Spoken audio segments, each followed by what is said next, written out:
This meeting is being recorded.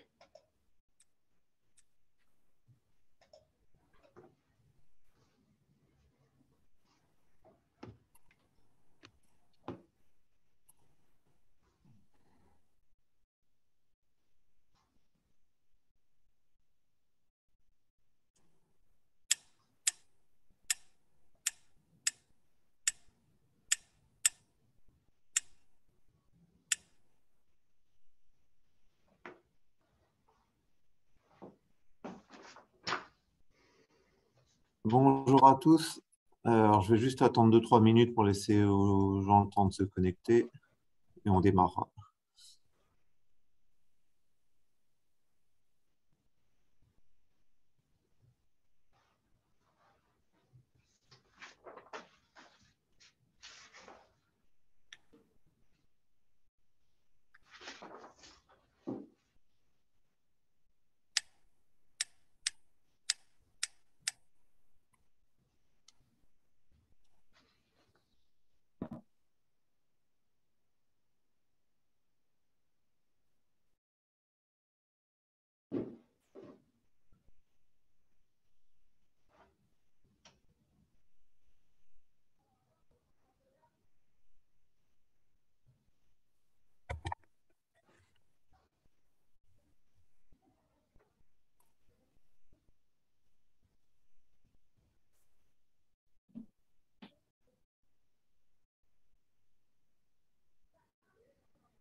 Bonjour à tous. Du coup, je vous souhaite la bienvenue dans ce webinaire qui a été organisé conjointement avec l'ensemble des pôles de compétitivité de la région Île-de-France et qui vise à vous présenter le nouvel appel à projet IDEMO régionalisé, qui était en cours de lancement.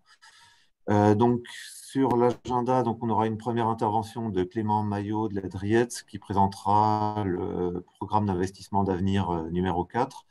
Puis ensuite, on fera un focus plus particulier sur cet appel à projet, l'IDEMO régionalisé par Alexandre Delville.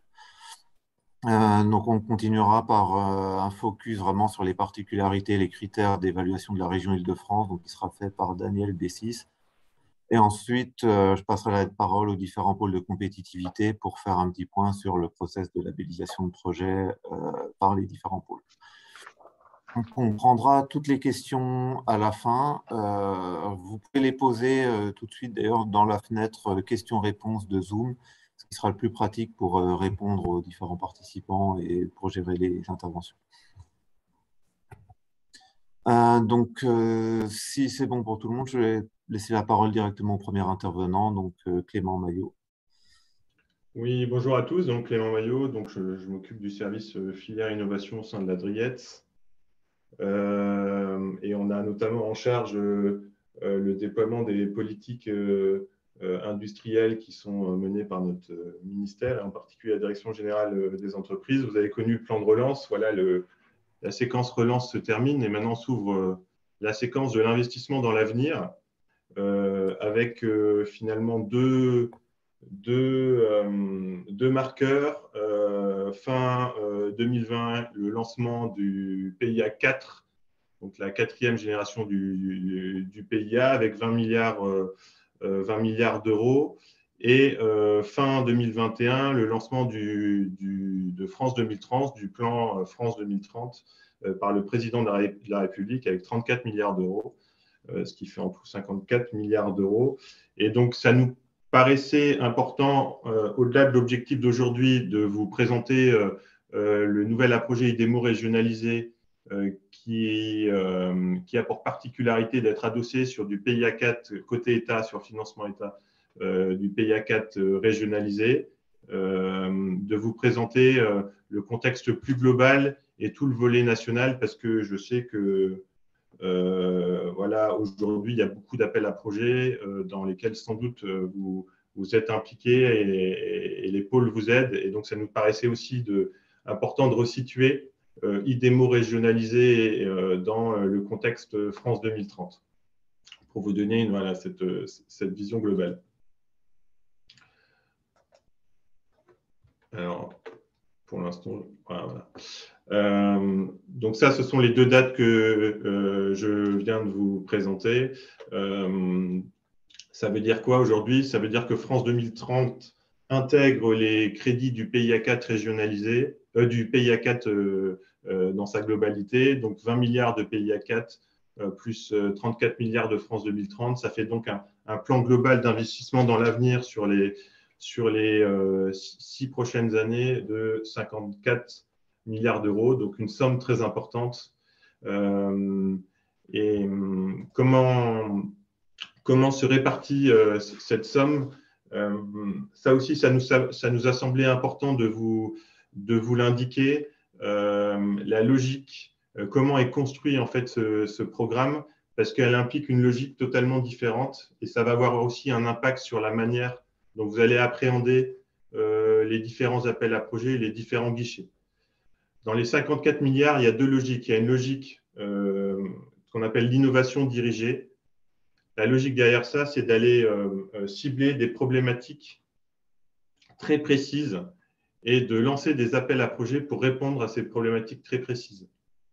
Donc, et ces problématiques identifiées, elles sont identifiées via France 2030, qui a ses propres priorités, et via les stratégies nationales d'accélération sur lesquelles vous verrez par la suite de la présentation, on vous listera, il y a beaucoup de thématiques et de filières ciblées et vous avez de la chance parce que les pôles en Île-de-France couvrent une grande partie de ces problématiques et donc vous disposez d'acteurs pour vous accompagner dans ces différentes thématiques. Cette logique ciblée est vraiment nouvelle et propre à France 2030 et au PIA 4. Et elle recouvre l'essentiel du budget. Vous voyez, sur les 54 milliards, il y a 40,5 milliards qui sont dédiés à cette logique ciblée. La deuxième partie, ce qu'on appelle l'innovation structurelle, les 13 milliards et demi. Là, on est dans une logique de financement d'écosystèmes de l'innovation. Vous retrouverez notamment là-dedans toutes les aides que l'État transfert à BPI pour ces aides à l'innovation, mais vous trouverez ici par exemple le financement des structures telles que les SAT ou des concours plus généralistes tels que le concours d'innovation iLab, Innov ou le IDEMO national. Voilà, c'est vraiment sur cette partie-là structurelle, on est plus dans une logique de guichet généraliste et vous retrouverez, on le verra par la suite, la ligne du PIA 4 régionalisé qui est celle qui va financer le nouveau IDEMO régionalisé dont on va parler par la suite. Alors, dans cette logique d'innovation dirigée et de problématiques ciblées, il y a tout d'abord les grandes priorités fixées par le président de la République dans le cadre du plan France 2030. Vous avez ici une dizaine de grands objectifs avec les montants qui sont consacrés sur tous ces objectifs. Vous avez notamment sur le sujet du nucléaire le soutien à la recherche pour développer des petits réacteurs modulaires. Ça, c'est la première priorité. La deuxième priorité, c'est de construire une filière d'hydrogène décarboné de masse. Un grand objectif, la décarbonation de l'industrie avec 5 milliards. L'objectif de produire le premier avion bas carbone, 1,2 milliard. De produire 2 millions de véhicules électriques et hybrides. D'assurer aux citoyens une alimentation saine, durable et traçable, 1,5 milliard. Sur le plan innovation santé 2030, vous avez notamment sur la partie bioproduction qui est une priorité, l'objectif de produire 20 biomédicaments, de développer de nouveaux contenus culturels et créatifs, et enfin toute une partie sur la connaissance, avec la connaissance spatiale et la connaissance des fonds sous-marins avec 1,6 milliard et 300 millions d'euros. Pour réussir ces 10 objectifs, il y a des conditions et des leviers sur lesquels l'État souhaite intervenir. La première, c'est de sécuriser l'approvisionnement en matières premières et notamment l'accès aux matériaux. La deuxième, c'est de sécuriser les composants, notamment électroniques,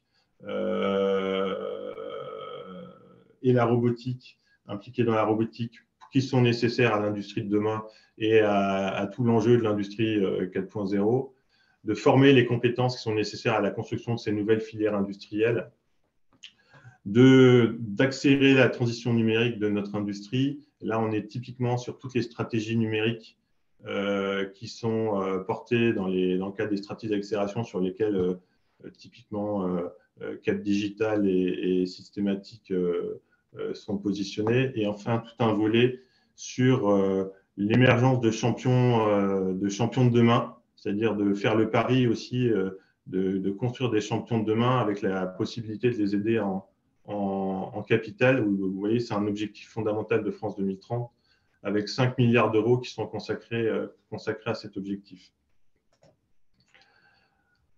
Ça, c'était les priorités sur France 2030. Si je veux bien passer. Derrière France 2030, il y a aussi une logique qui est complètement nouvelle pour l'État. Tout d'abord, il y a 50% de tous ces crédits qui sont consacrés à la décarbonation. Deuxième objectif, et qui est aussi complètement nouveau dans la manière d'appréhender, d'instruire les dossiers, c'est d'accepter une prise de risque plus importante et donc un échec. Troisième grand principe, c'est de soutenir de l'innovation et de la recherche, mais que ce n'est pas la finalité. La finalité, c'est bien de construire des bases industrielles et de réindustrialiser voilà, la France. Autre principe derrière France 2030, c'est une souplesse, c'est-à-dire que tous les montants que je vous ai indiqués sont des montants indicatifs et que tout ça va évoluer en fonction voilà, de la réalité et de ce qui se passe sur chacun des guichets. Et enfin, dernière chose très importante, c'est que toutes ces feuilles de route, toutes ces stratégies d'accélération qui ont permis de déterminer des priorités et des problématiques à régler, elles ont été élaborées à une échelle interministérielle avec l'ensemble des ministères qui sont concernés et avec un pilotage du SGPI qui pilote toute la partie budgétaire qu'il y a derrière ces programmes. Donc ça, c'était la logique, vraiment les cibles de France 2030. Et vous avez aussi dans la partie innovation ciblée tout ce que vous connaissez déjà, qui sont tout le travail qui a été fait il y a 2-3 ans dans le cadre de la mise en œuvre des stratégies d'accélération. Là, je vous les ai listés et la logique est la même. En termes opérationnels, à chaque fois, il y a des opérateurs que l'État désigne en fonction des problématiques. Voilà, quand c'est une logique territoriale, c'est la Banque des territoires qui est opérateur. Quand c'est plutôt un sujet lié à la transition énergétique et écologique, c'est plutôt l'ADEME. Et après, sur les sujets d'innovation, c'est plutôt BPI. Donc, systématiquement, vous aurez des opérateurs et avec des opérateurs qui ont une autonomie de plus en plus importante dans le cadre de la prise de décision sur les dossiers. Alors, pourquoi cette logique va avoir une conséquence assez immédiate pour vous dans les guichets et dans la manière de postuler sur ces guichets? C'est qu'en fait, comme on s'adresse à des problématiques très spécifiques et à des domaines très ciblés, eh ben, vous avez toute une multitude d'appels à projets ou d'appels à manifestation d'intérêt qui sont publiés un peu au fil de l'eau avec des conditions d'éligibilité qui varient d'un AAP, d'un AMI à un autre, avec des montants qui varient, avec des durées de vie qui varient. Donc, ce qui fait, et vous l'avez sans doute constaté durant ces derniers mois, beaucoup d'appels à projets qui sortent avec quelquefois une difficulté à suivre tout ce qui sort pour vous. C'est pour ça que aussi les pôles de compétitivité sont des acteurs essentiels pour vous aider à appréhender cette complexité parce qu'ils sont spécialisés dans des domaines technologiques, dans des filières particulières qui répondent aussi à la logique très ciblée de France 2030.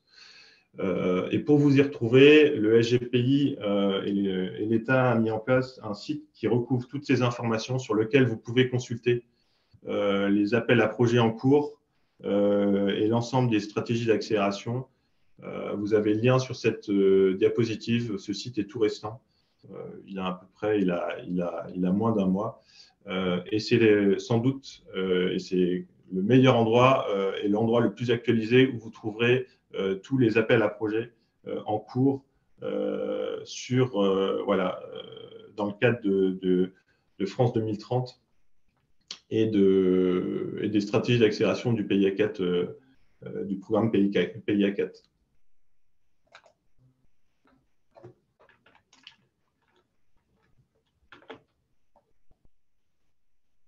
Alors, pour faire maintenant le lien avec l'appel à projet IDEMO régionalisé, voilà, je reprends la maquette budgétaire de l'ensemble du programme France 2030. Comme je vous le disais tout à l'heure, vous avez une ligne spécifique qui est consacrée au PIA 4 régionalisé. Donc, c'est 500 millions d'euros. C'est à la main de l'ensemble des préfets. La logique, c'est pour 1 euro État, 1 euro région.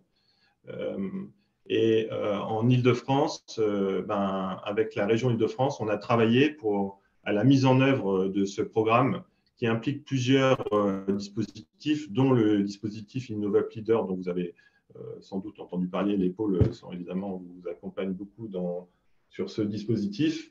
Et la grande nouveauté du PIA 4 régionalisé, c'est que le financement des projets de R&D collaboratif est adossé à un financement régionalisé, d'où le lancement de cet appel à projet IDEMO régionalisé avec un financement régionalisé. Je laisse la parole à mon collègue Alexandre qui va vous présenter le détail de cet appel à projet.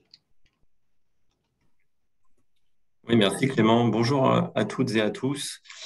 Merci d'être effectivement assez nombreux sur le webinaire. Donc, pour effectivement reprendre ce que disait Clément, on a au niveau national une enveloppe de 500 millions d'euros qui est dédiée au PIA régionalisé. Comme l'a dit Clément, le PIA régionalisé est donc une composante du PIA qui lui-même est inclus dans France 2030.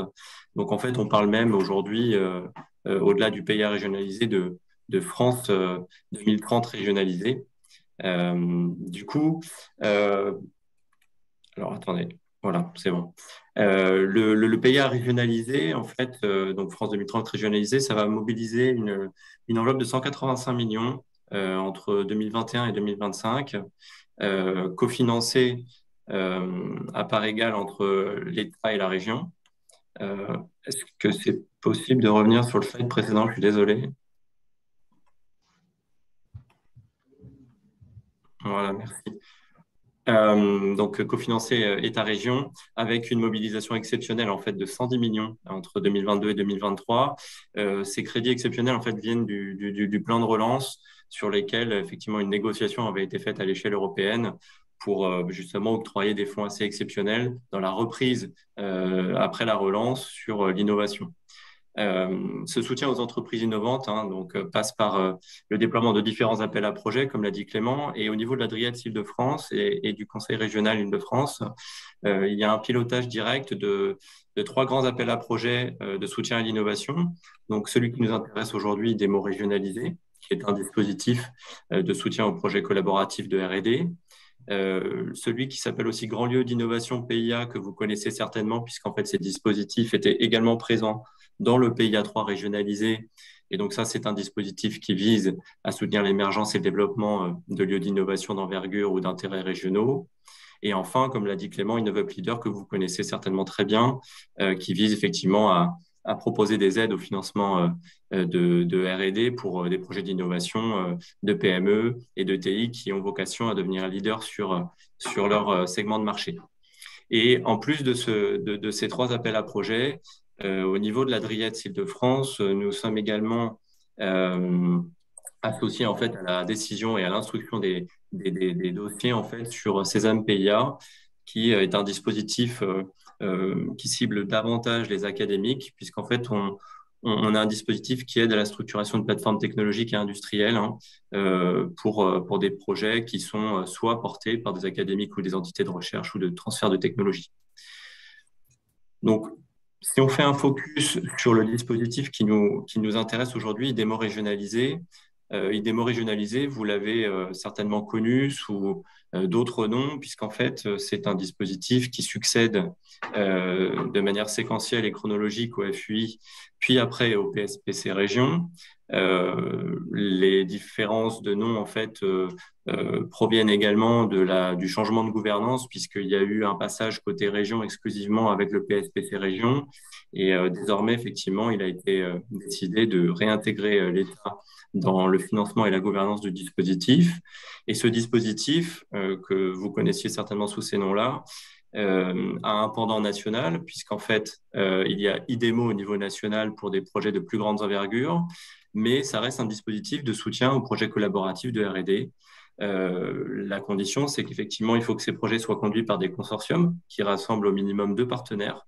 Alors, comme c'est écrit sur la slide, ces partenaires sont industriels ou de services, dont une PME ou une ETI et un partenaire de recherche, en sachant également, comme on va le voir par la suite, que les grands groupes sont éligibles aux différents effectivement, dispositifs.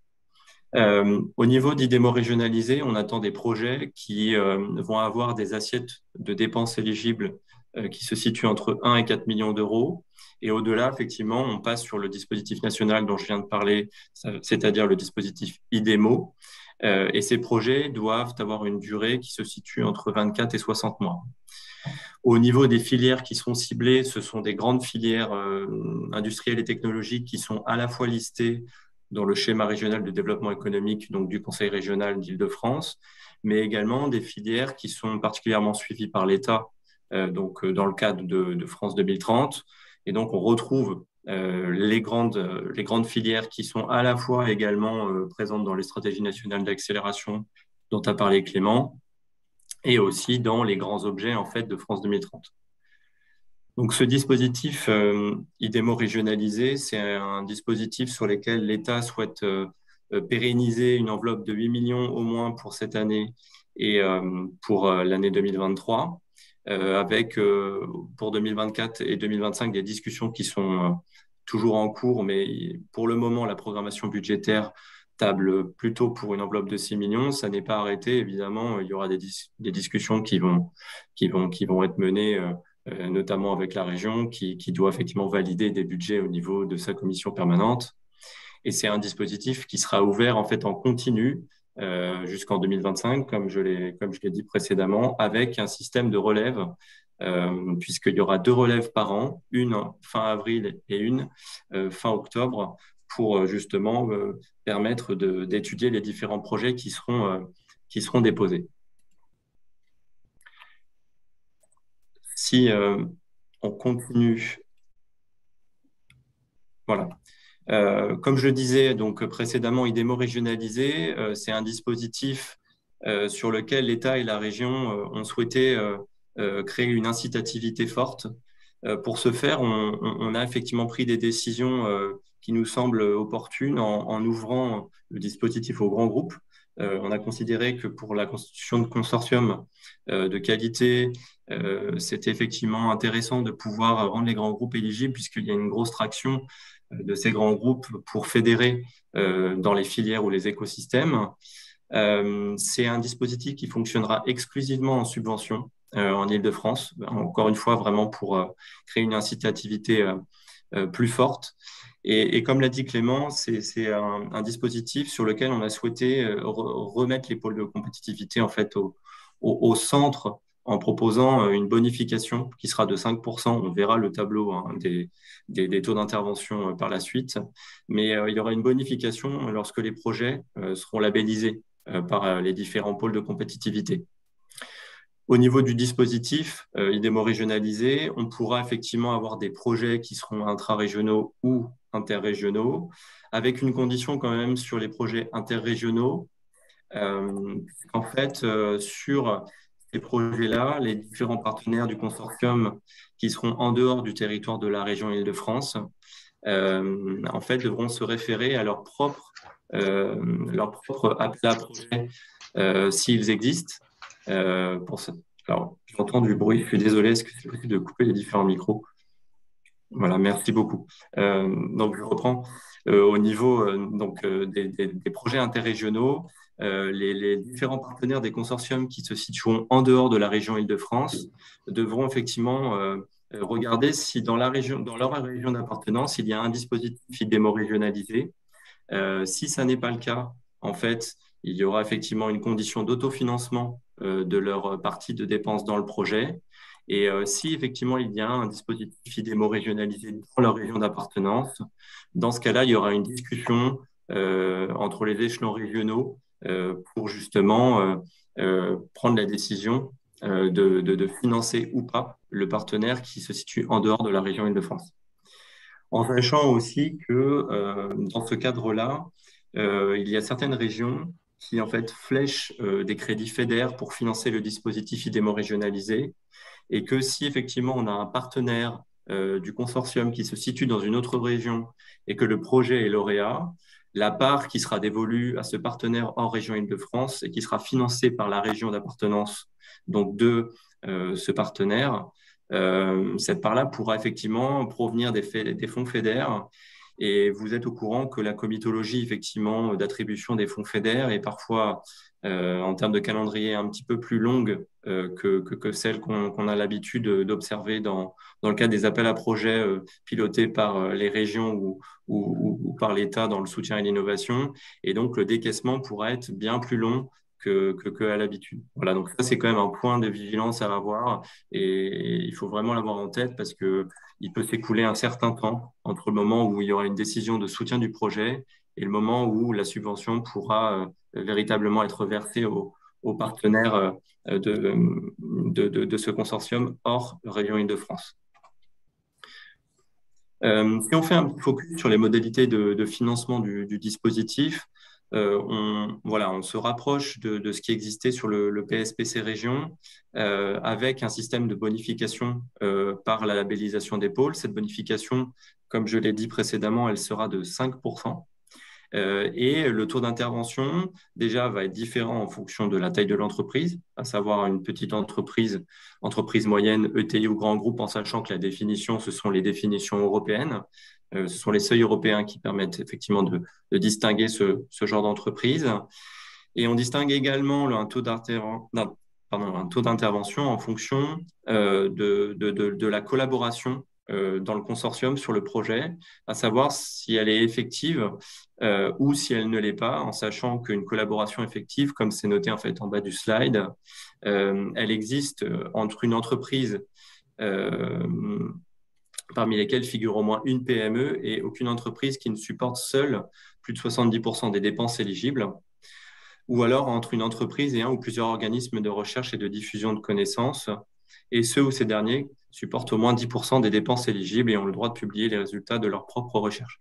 Donc ça, c'est quand même important, puisqu'en fait, l'idée, c'est vraiment de favoriser les projets où les collaborations sont réelles et où il n'y a pas de déséquilibre dans la prise en charge des dépenses du projet de recherche collaboratif. Et enfin, si on fait un petit focus sur le calendrier, je précisais tout à l'heure qu'on avait un système de relève.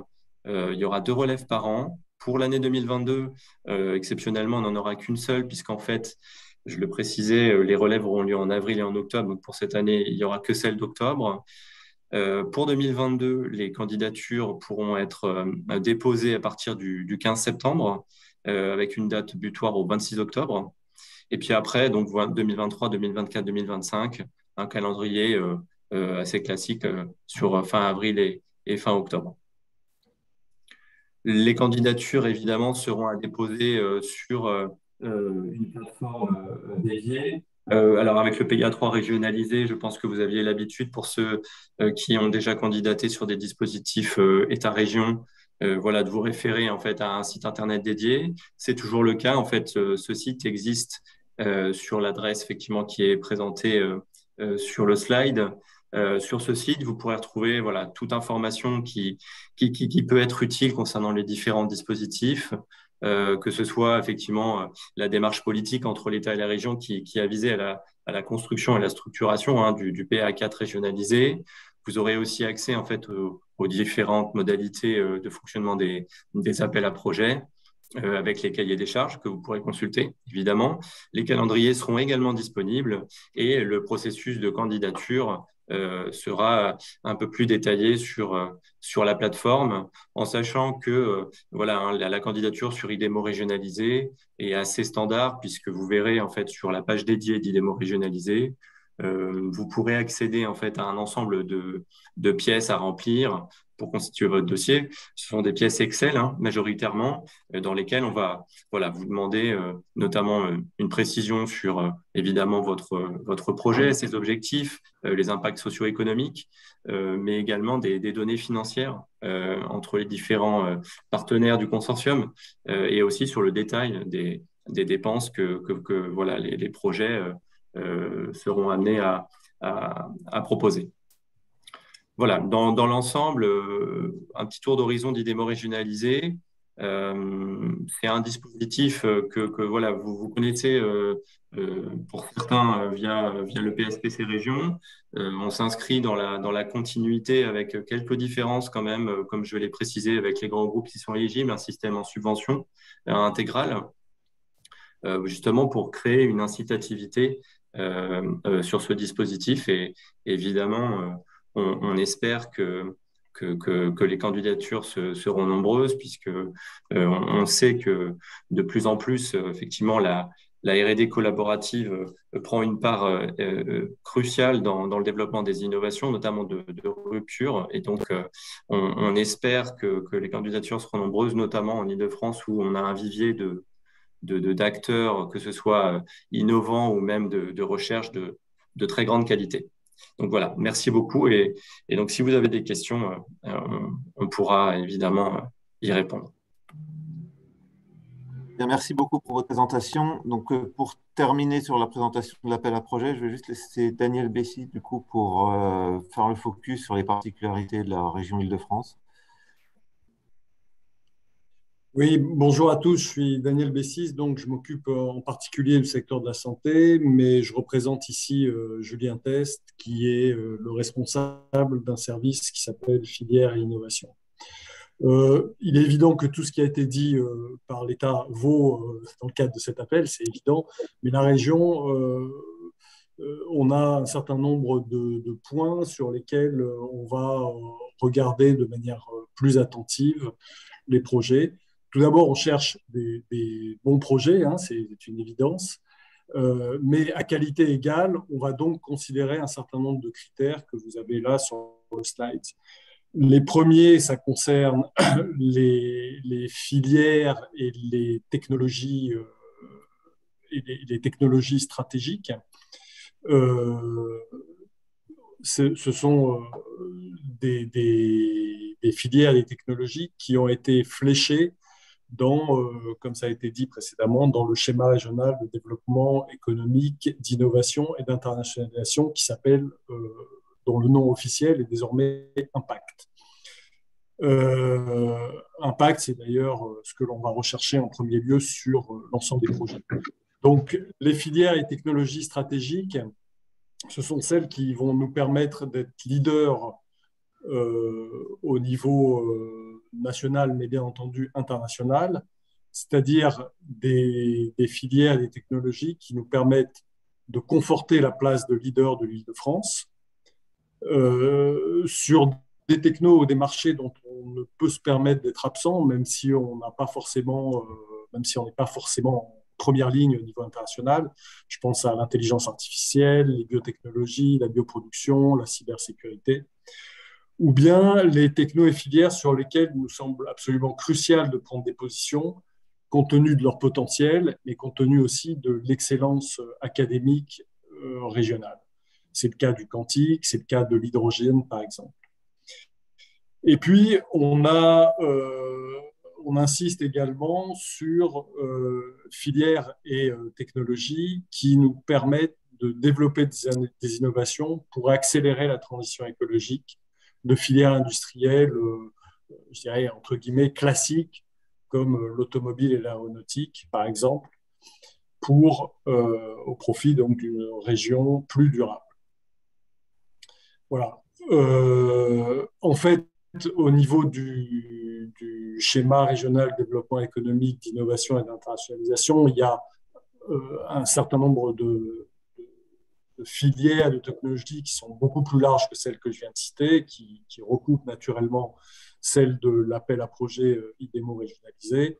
Et entre les lignes, enfin, je le précise parce que c'est important, entre les lignes, il y a aussi des choses comme, par exemple, le dispositif médical qui, naturellement, figure dans la liste des projets attendus. Alors après, au niveau on va regarder tout ce qui est innovation et propriété intellectuelle. Et naturellement, on va préférer les innovations de rupture, celles qui placent les porteurs en position de leadership, ou un véritable projet industriel avec des dépôts de brevets, plutôt que des projets qui concernent, par exemple, la V2 d'un service ou d'un produit, ou par exemple une nouvelle brique sur une plateforme technologique.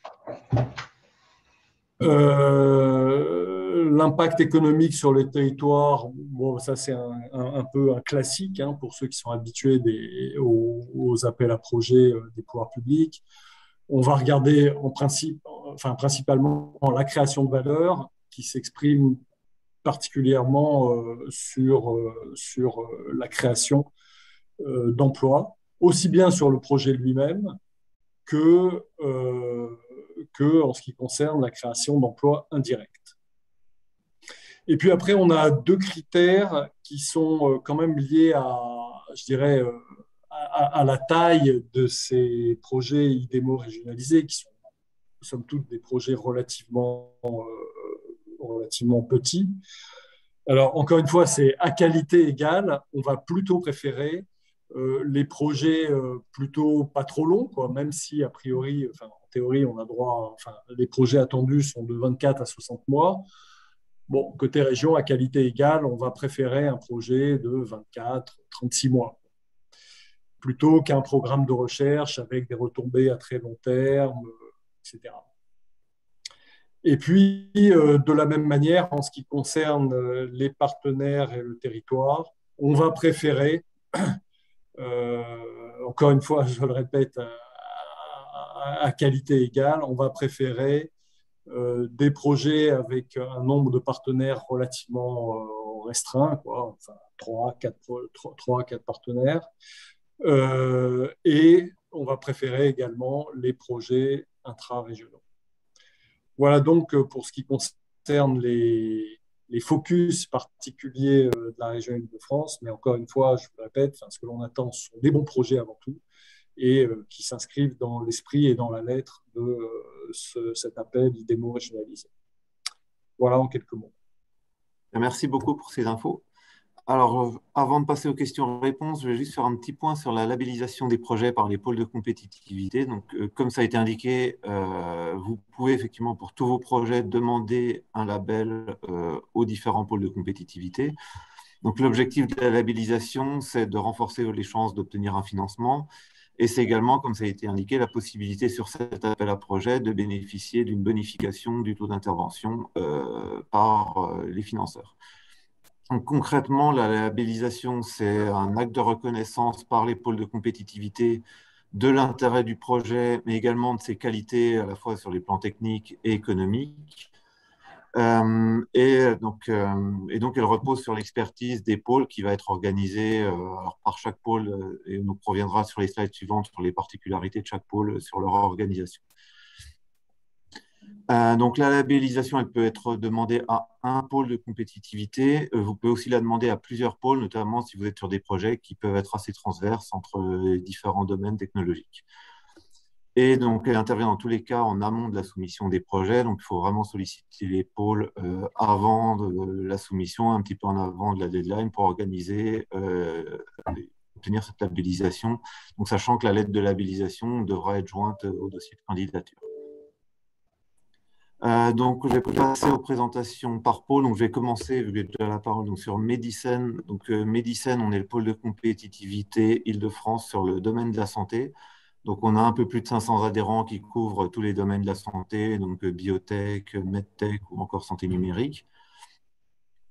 Au niveau de notre process de labellisation, donc la labellisation est donnée par le comité d'évaluation des projets, qui est un comité d'une quarantaine d'experts bénévoles qui viennent à la fois du monde industriel et académique et qui couvrent à peu près tous les domaines de l'innovation, à la fois les domaines technologiques, mais aussi des aspects, notamment la propriété intellectuelle, par exemple. À côté de la labellisation, on propose également un accompagnement renforcé des projets, avec notamment la possibilité d'avoir un rendez-vous avec un expert du CEP en amont du passage en comité, ce qui permet d'avoir une première revue, une première analyse critique de votre projet, et ça vous permet également de poser vos questions au CEP pour consolider votre projet avant passage en présentation orale. L'accompagnement renforcé, ça peut également être un accompagnement plus en amont sur de l'aide au montage du projet et à la constitution de consortium, et également sur une relecture critique de votre dossier, notamment du dossier écrit. Donc, pour vous donner une petite idée de l'intérêt de la labellisation, donc sur les projets étiquetés santé, on a pu constater que les projets labellisés sur les années 2020-2021 avaient un taux de succès de l'ordre de 40% contre 18% pour les projets non labellisés. Donc, pour toute demande d'accompagnement, vous pouvez nous envoyer un mail à l'adresse mail générique qui est indiquée sur la slide projet@medicen.org, et on vous recommande d'envoyer les sollicitations au moins 3 semaines, un mois avant les deadlines de soumission. Sur les autres pôles, alors je vais passer rapidement les slides des pôles qui ne sont pas connectés. Donc, le premier, c'est le pôle Aztec sur le domaine de l'aérospatial. Alors, je vous laisserai regarder les slides pour les domaines d'expertise plus particuliers. Juste pour le process de labellisation, donc ça se fait par une audition devant les comités restreints des différents domaines thématiques du pôle. Et vous pouvez contacter Séverine Coupé pour les sollicitations. Le deuxième qui est Finance Innovation, donc le pôle dans le domaine de la FinTech, qui peut vous accompagner également. Donc, vous pouvez contacter Maximilien Nayaradou ou Vincent Lapadu-Hart, avec pour les premières vagues, donc les contacter avant le 31 août pour les premières deadlines, pour la première relève. Le suivant, donc c'est le pôle Next Move, donc pôle dans les mobilités, donc qui est également organisé en comité de labellisation thématique par les différents axes technologiques. Donc vous avez les différents contacts sur la slide pour les différents actes technologiques, donc responsabilité, donc vous avez solutions mobilité intelligente, chaîne de traction et gestion de l'énergie, et matériaux, confort et environnement. Donc ensuite, on va passer à Cap Digital, et là je peux laisser la parole, donc vous êtes connecté. Oui, merci beaucoup Étienne. Donc, je me présente Jennifer Lecomte, je suis la responsable de l'équipe recherche, développement, innovation de Cap Digital. Donc Cap Digital, le pôle de la transition numérique et écologique.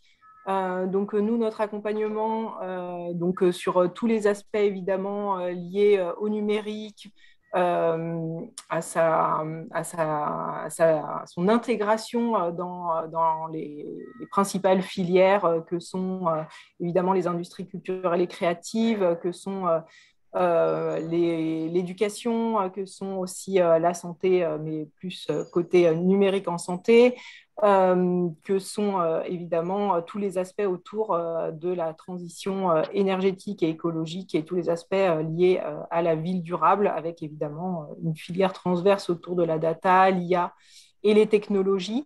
Donc nous, notre processus, c'est vraiment si vous souhaitez être accompagné au niveau de la R&D par Cap Digital, on va avoir une première phase, c'est la sensibilisation, c'est les webinaires qu'on organise tous les mois et puis aussi celui-là. Et à l'issue de ces webinaires, si vous êtes intéressé et que vous ne connaissez pas encore Cap Digital, nous contacter pour un premier diagnostic de votre projet avec un petit formulaire de manifestation d'intérêt qui est disponible sur notre site internet.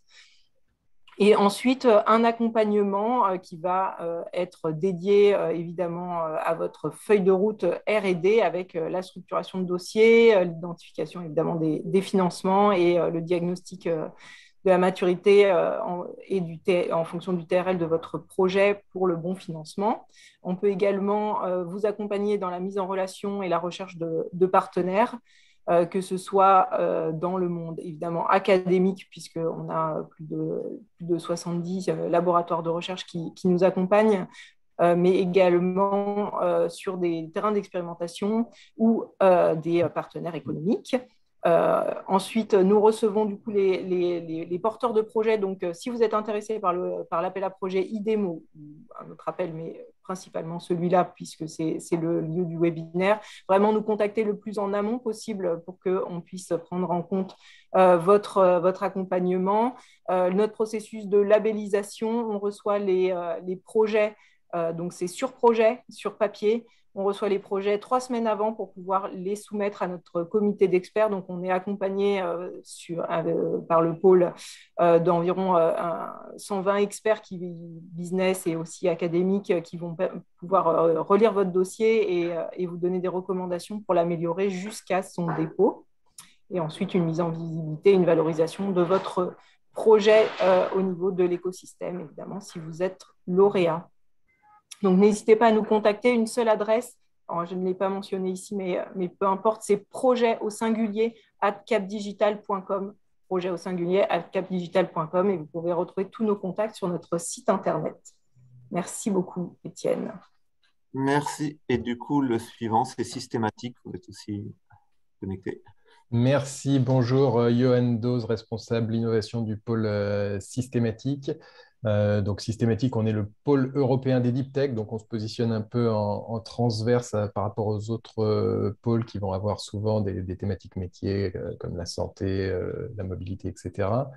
Je vous ai pas remis le schéma de suivi de labellisation des projets par systématique parce qu'ils ressemblent pas mal à ceux des autres pôles. Donc, même principe, envoyez-nous vos projets un bon mois avant la deadline de l'appel à projet pour qu'on puisse vous accompagner.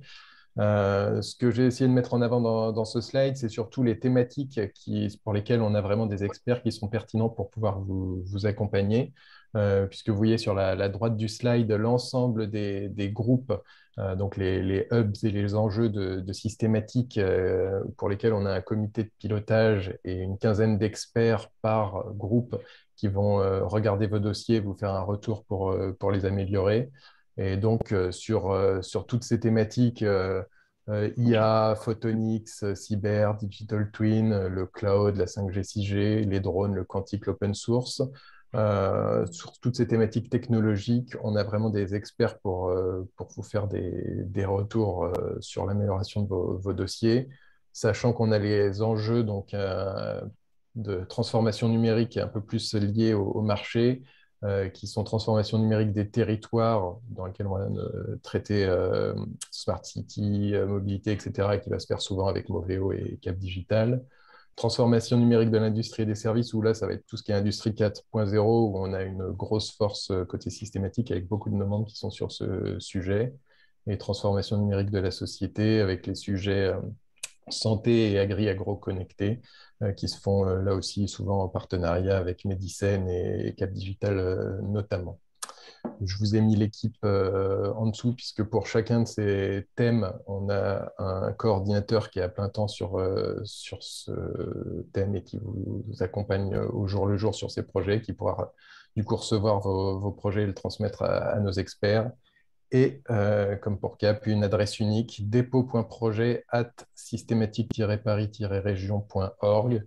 Vous nous envoyez vos questions, vos projets sur cette adresse et on vous flèche à l'intérieur de Systématique pour vous accompagner le mieux possible et vous aider à avoir le projet le plus pertinent. Voilà, je vous remercie. Eh bien, merci à vous et merci à tous pour votre attention. Donc, on va pouvoir prendre les questions. Alors, on pourra partager sans problème les slides de présentation, je pourrais les envoyer. Alors, si je prends les questions, donc la première question, alors, comment se traduit l'acceptation de prendre des risques et des échecs concrètement? Pas de soutien à des technos de rupture, bas TRL. Je pense que c'était pour la première Oui, partie. oui, c'est Clément Maillot. C'est dans le cadre de France 2030. C'est comme j'ai dit, oui, c'est effectivement comment dirais-je, un changement un peu de paradigme pour l'État de l'acceptation de la prise de risque plus importante qui va de pair avec l'objectif de faire émerger des champions de demain. Donc oui, ça passe par plusieurs choses. Ça passe par des outils financiers, c'est-à-dire de prise de capital. Ça passe par aussi des experts qui sont en cours de nomination au sein du ministère avec des logiques plus d'investissement, d'investisseurs. Ça passe aussi par des soutiens aux technologies de rupture bas TRL. Oui, oui. Donc, en fait, c'est toute une logique dans l'appréciation des dossiers qui évoluera pour atteindre l'objectif de l'émergence de champions de demain et donc de nouvelles filières industrielles en France. Peut-être Clément, est-ce que tu peux également préciser si du coup il y a aussi une attention particulière par rapport aux fonds propres? Est-ce que cette condition-là évolue aussi un petit peu Ouais, sur, oui, ça évoluera parce que je pense dans les dossiers. Alors tout ça est en train de se construire, hein, mais il y aura comme il y aura des outils de prise de participation et de renforcement de capitaux propres, il y aura une logique qui sera différente d'une logique d'instruction, d'aide publique. Il y aura une logique d'investisseurs avec une approche d'investisseurs comme peuvent être de l'investissement, private equity, etc. Donc, il y aura une logique un peu différente. Et donc, tout ça est en train de se construire, hein. C'est quand même un changement de paradigme assez fondamental. Et derrière, ça implique aussi en termes d'organisation au sein de l'État, notamment le recrutement d'experts qui proviennent un peu des domaines industriels spécialisés qui vont accompagner toute cette logique et cet objectif.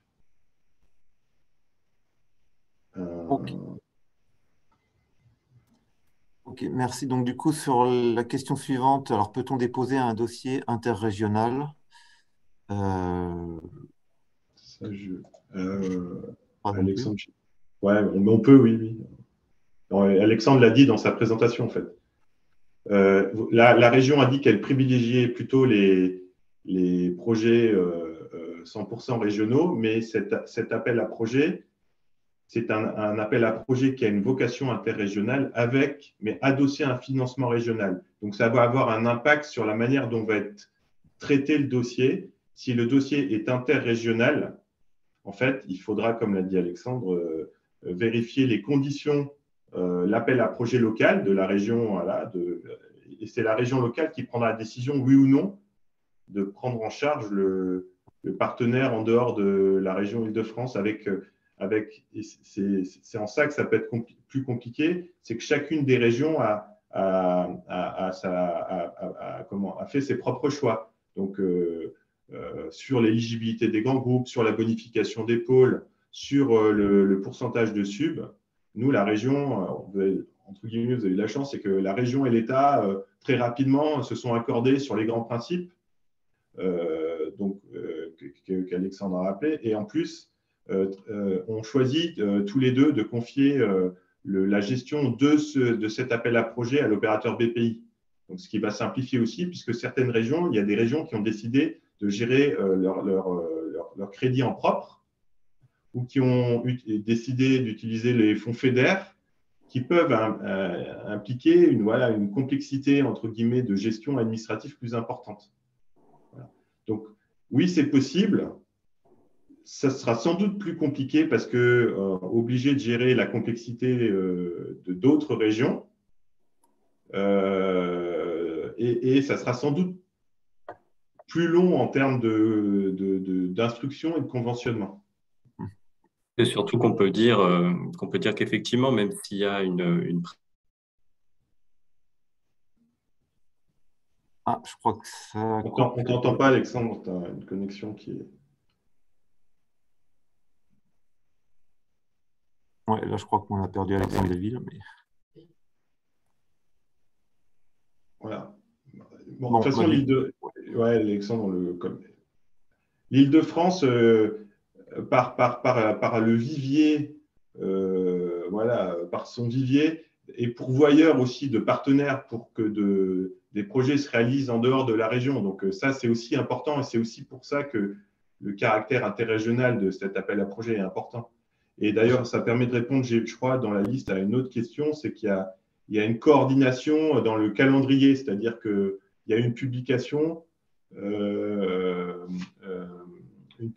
coordonnée de l'ensemble des appels à projets IDEVO régionalisés sur toutes les régions qui étaient prêtes, avec une levée aussi coordonnée pour pouvoir gérer cet aspect interrégional. Ok, merci. Alors, une autre question, est-ce que les JIE sont éligibles? Ça, Alexandre a répondu, je crois déjà, non. Ok. Alors, pour IDEMO, si j'ai bien calculé, le budget de 8 millions d'euros permettrait de financer entre 2 et 8 projets, respectivement en 2022 et 2023. Je ne sais pas si vous pouvez confirmer ça, mais… Bah, ça dépend du montant des projets, mais donc il y a 8 millions d'euros, quoi. Voilà, et ça, c'est entièrement lié en fait alors, il faut quand même resituer ça dans l'ensemble de la France, c'est que l'Île-de-France est de loin la région qui a eu le plus en termes de contribution du PIA4 régionalisé, hein, en termes de contribution budgétaire. Donc, je ne sais pas, mais c'est pas loin d'être 2 fois plus que la deuxième région, qui doit être Auvergne-Rhône-Alpes. Et qu'après, ben, dans les différents volets, la répartition des différents volets, ben ça dépend aussi de la politique de la région. Et voilà, et donc, et on peut quand même dire que ça, il y a aussi une évaluation qui va être faite sur chacun des guichets. C'est-à-dire, voilà, aujourd'hui, InnovUp Leader, ça représente à peu près la moitié du budget. Bon, il y a des appels à projets qui sont ouverts, il y a des candidats sur les appels à projets. En fonction de la réalité de ce qui se passe sur les guichets, il y aura peut-être un ajustement et une discussion, de toute façon, à avoir entre l'État et la région en fonction de ce qui se passe. Voilà. Ok. Et juste peut-être pour compléter le calcul, parce que là, il y a une petite confusion, je pense, entre budget du projet et aide accordée. Oui, c'est les Si le aides, budget il est de 1 à 4, l'aide elle va être de 500 à 2. Donc, c'est plutôt entre 4 et 16 projets qui seront attendus. Ok, Si on peut oui, je pense souhaiter. que c'est plus clair, effectivement. Hmm. Alors après, quel est le taux de financement des partenaires académiques?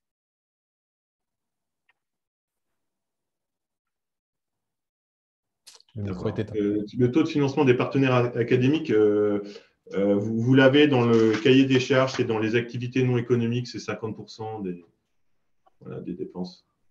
Ou C'est ça. 100%, En fait, tout ça, ça ne change rien dans la… 100% des coûts complets. Voilà. 50% des coûts complets ou 100% des coûts marginaux. Okay. Enfin, et en général, on travaille plutôt sur du 100% de coûts marginaux.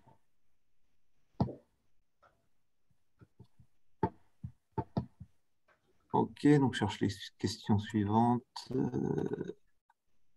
Alors, il y a beaucoup de questions autour du budget, mais je pense qu'on y a répondu. Alors, y a-t-il des conditions de comptabilité d'exclusion, par exemple, par rapport à BPI Première Usine? Conditions de… Alors, c'est très précis comme question. Oui. Je comprends même pas la question. En tout cas, ce que je peux vous dire, c'est que il y a le dispositif, l'opérateur, c'est BPI, et donc il est basé sur le régime de RDI et qu'il applique les les conditions classiques du régime européen, quoi. Alors, existe-t-il des conditions de fonds propres comme sur les autres subventions des pays? C'est la même chose, c'est les règles voilà, classiques.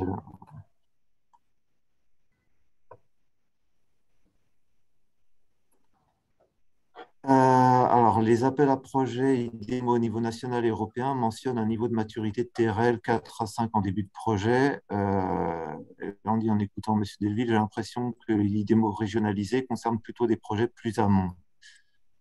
Du coup, est-ce que c'est le cas et quel est le niveau de TRL attendu en début et fin de projet?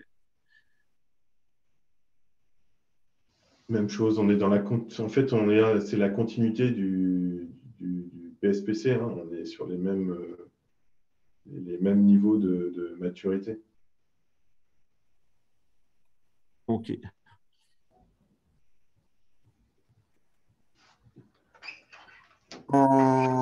Alors,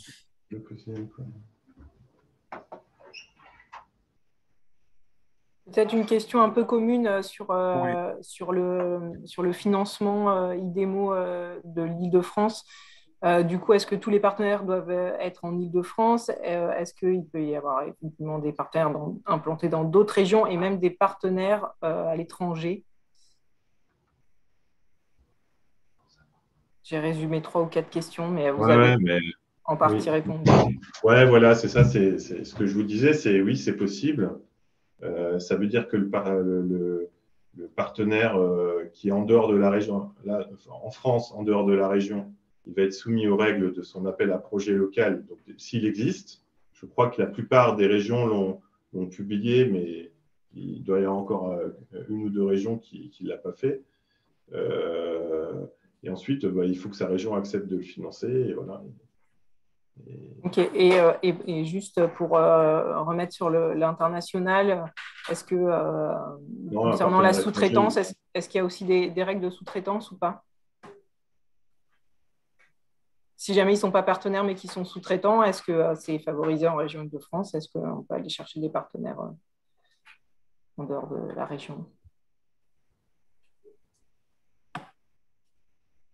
Ouais, mais en fait, ça va avoir un impact sur la manière dont le dossier est appréhendé. Voilà, Daniel Bessy vous a dit un peu quelle était l'approche de la région.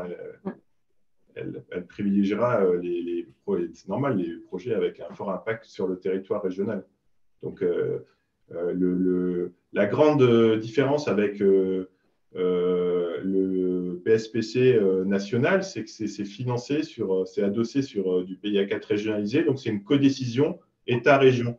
BPI opère, donc fait son travail d'instructeur, donc ça sera dans la continuité, si vous voulez, de ce qu'il faisait auparavant sur PSPC, mais qu'après, sur la base du travail d'instruction de l'opérateur, BPI, l'État et la région, lors de comités de sélection, ils se mettront d'accord sur des lauréats. Ouais, ce qu'on peut dire quand même, c'est que oui, c'est possible d'avoir des partenaires soit dans d'autres régions, soit même à l'international, en sous-traitant ou en partenaire, quoi. Mais après, à qualité égale, on va peut-être préférer un projet purement régional. Voilà. C'est encore une fois à qualité égale, mais c'est tout à fait possible. Et ce que l'on va privilégier en tout état de cause, on le redit, ce sont les bons projets, les projets qui ont un réel impact.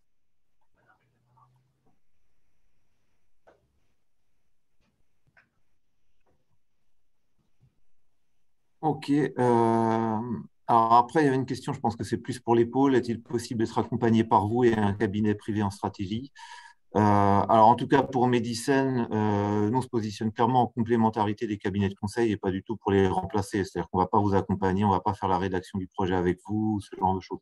Donc pour nous, c'est vraiment deux choses complémentaires et pas du tout concurrentes. Oui, pareil.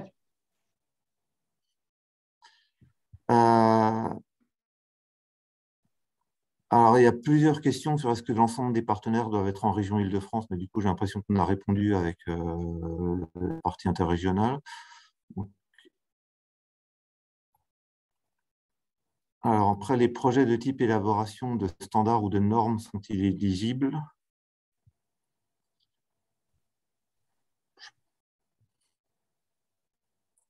Enfin, je sais pas, enfin, moi, ça me paraît peu probable, mais je ne sais pas si quelqu'un a une réponse précise. J'ai pas entendu, vous pouvez répéter? Est-ce que les projets de type élaboration de standards ou de normes sont éligibles?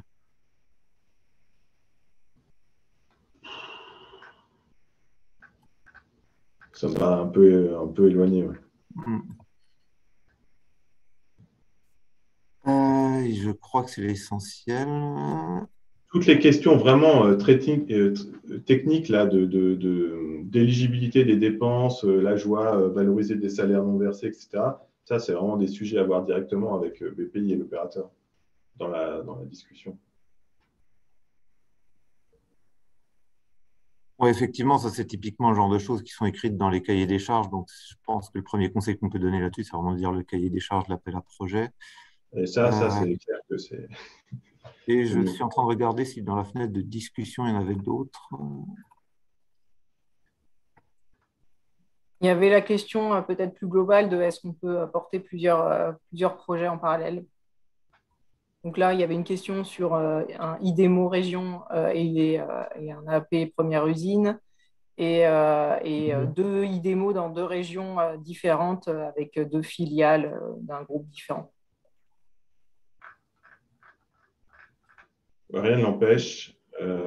Et clairement, c'est aussi pour ça qu'on a fait une présentation sur le volet national parce que il y a beaucoup de guichets.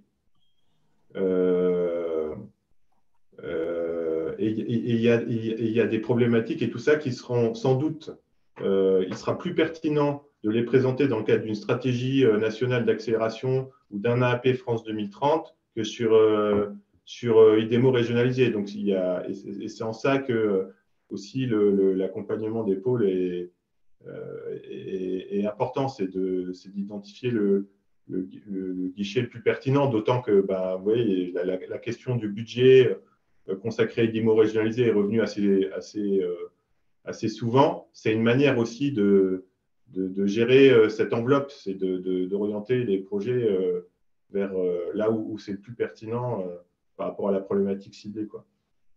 Je rappelle quand même à tout le monde que vous ne pouvez pas être financé 2 fois pour le même projet. Ah oui, ça oui.